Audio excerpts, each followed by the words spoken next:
Welcome back to the GMG Channel. It's your host, me. We are here for another Dinger Tuesday. We've entered the month of June, which hopefully means conditions will continue to increase and more home runs will be hit. Last week, although we had a good week, we'll talk about last week in a second. Why am I jumping the gun? We don't need to jump the gun. If you have the limited version, I would suggest playing 2 to 3 games. If you have the unlimited version and you can stomach the variance, I would play as many as you're comfortable playing. If you want to read my general notes about how I attack this promo, you can, but most of you are probably here for the second, third, or 10th time. So you know how I attack this promo. Last week, as I was saying, there were not a ton of home runs hit last Tuesday. A lot of the late games had 1 to 2 home runs only. The weird thing about last week, though, was I was profitable because 2 of the 3 suggested plays that I gave out, Benson, Talkman, and Naylor, 2 of them hit. And while I hate being limited and only being capped at $25 in free bets, I think in some ways my ROI has increased because I'm not playing the quote-unquote bad games. Now, the EV guys will tell you there's no such thing as a bad game. It's all baked into the odds. That's for another video, as I've been outspoken about my hesitancy with plus EV in the past. The point is, I think targeting the games with the best conditions for the limited version is the best way to attack this promo in the long term. So that's what I did. We'll start with the game in Cleveland, because why not? I mean, it's Josh Naylor at 540, and it's at a point now where if I like another guy better than him, I don't think I can play the other guy because he's cashed for us 4 or 5 times. Last week, I said he's my best play of the night. Josh Naylor in Colorado at plus 420, and he hits. He hits 2. He hit 2 last Tuesday, so absolutely unreal. 540. The wind is not helping today, as we've seen it help in Cleveland, so a little bit more juicy odds, but we'll take it because he is quite a power guy. Vinny Pasquantino at 460 is another option for Kansas City if you want to target him. And I would maybe look at some Kansas City bats if you don't like these guys, because I think McKenzie is the weaker pitcher in this matchup. Second game of the night is undetermined right now because Colin Ray is not confirmed as the starter, although Ballpark Pal and Roto Grinders both believe he will be the guy. Sanchez is on the mound for the Phillies, and he's only given up 1 home run this year in 60 innings, which is actually very remarkable. So I would target Philly batters.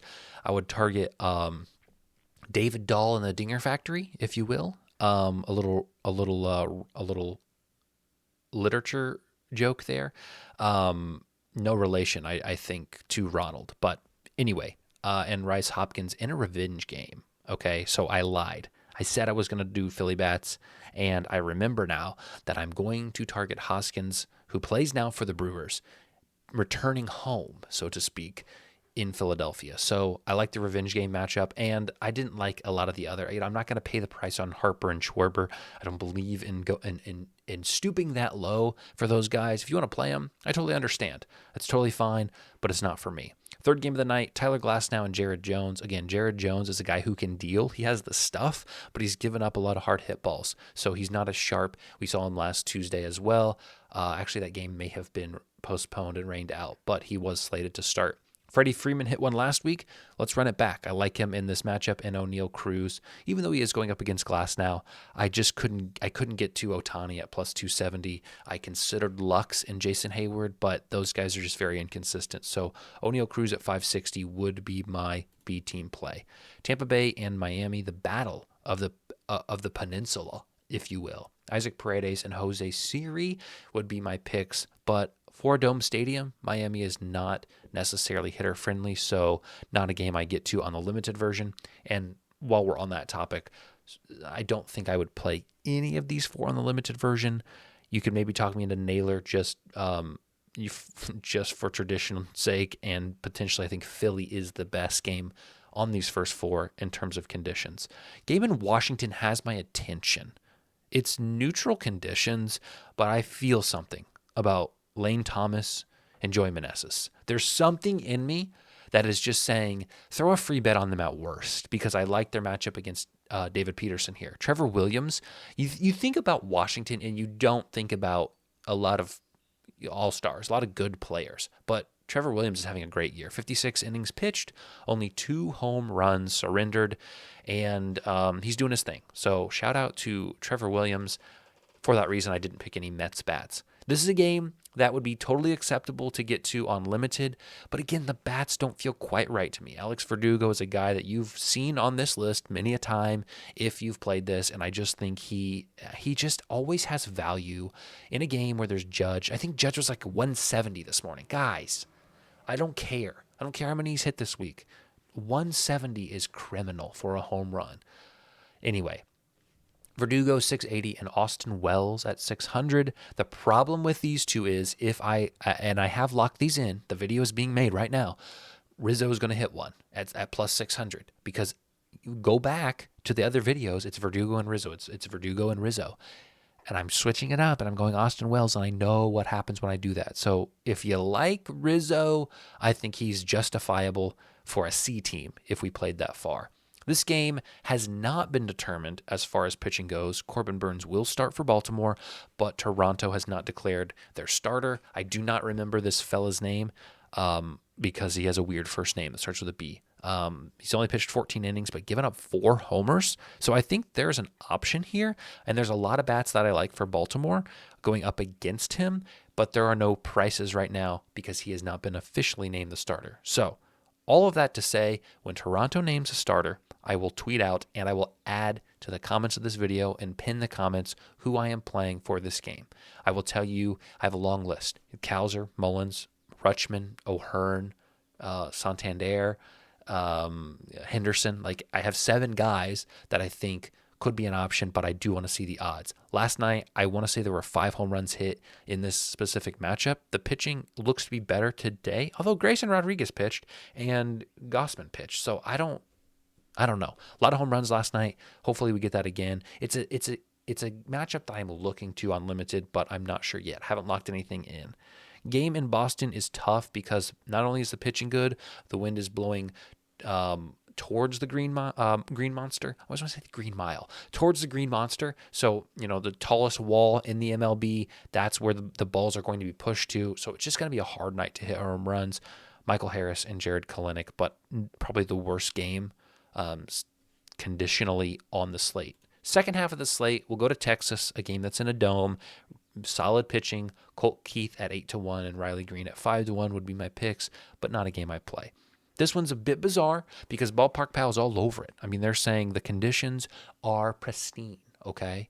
And he's projecting about 3 home runs, which feels low. For a 41% increase, only to be at sub 3 home runs, it feels weird, and I think part of that is because Shota Imanaga is on the mound, and he has been more or less lights out and when it comes to pitching this season. So I'm going to target Cubs, and it should come as no surprise that I'm going to lean Mike Tauchman at 680, Ian Happ at 560. I get it, guys. You may be tired of seeing some similar names, but I have to stay true to myself and who I think is best in those situations, and often it's the same guys.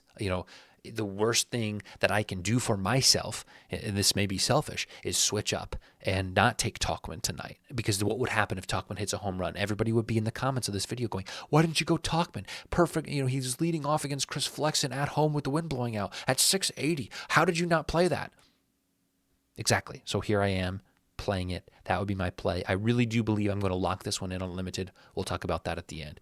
This game in Houston, also dome. Pitching's okay. Donovan and Burleson, the St. Louis Cardinals have been hitting home runs lately. It's been Nolan Gorman, though, and his odds reflected that. He was the lowest odds to hit a home run. So these two guys would be my picks for that game. I've given this game an A. This game in Colorado, and it's not the highest rated game by Ballpark Pal, only 2.5 projected. But I just think there's bats on both sides in this matchup. And Frankie Montas has not been as sharp as people may give him credit for just because of his name. And so I'm on this game. And I think there are a lot of guys, and I struggled to narrow it down to 2. So when I struggle to narrow it down to 2, I think there is good value in the game because I do believe a lot of guys can go yard. Jonathan India, not a guy who's been hitting a ton this year, but he has the power to do it, and he can do it, especially in Colorado. Tyler Stevenson hit one late last night, so I like him again. And again, 420, we hit 420 with Naylor last night. Let's do it again with Tyler Stevenson. Game in L.A., we got a minor leaguer making his potential first debut. I think he's actually locked in to start. Mickey Moniak at 520 and Nolan Shawnuel at 800. Hasn't hit one since I want to say we were on him earlier and he may have cashed, or, it just, he's been cool a little bit, but conditions are good again. So I think he hits more at home as well. So we'll lock him in. Game in Oakland, one of the worst parks for batters in the MLB. And George Kirby, you could argue that maybe targeting George Kirby, giving up 9 home runs and 68, average of 0.7 per 5 innings pitched, would be the play, and pick Oakland guys. But I'm not going to do that. I'm going to go with Luke Riley and Dominic Canzone. But again, D-rated, not going to touch. Last game of the night is the game in Arizona, and I would go with Helio Ramos and Matt Chapman. But once again, not a game I play. Let's talk about the games I will play. I think on the first half of the slate, my short list, if you will, and I'm trying to put a lot of stock into what I tell you on these last 2 pages, because I know a lot of people probably skip to the end of this video, and just kind of look at the summary. And I get that. You don't have time to watch my breakdown of every single game. So I try to be very particular, and as we go on, I've tried to be more particular about who I'm playing and be very transparent. I'm not sure if I will say this. Lane Thomas is on my short list. The odds once they release for the Toronto game will be potentially on my short list.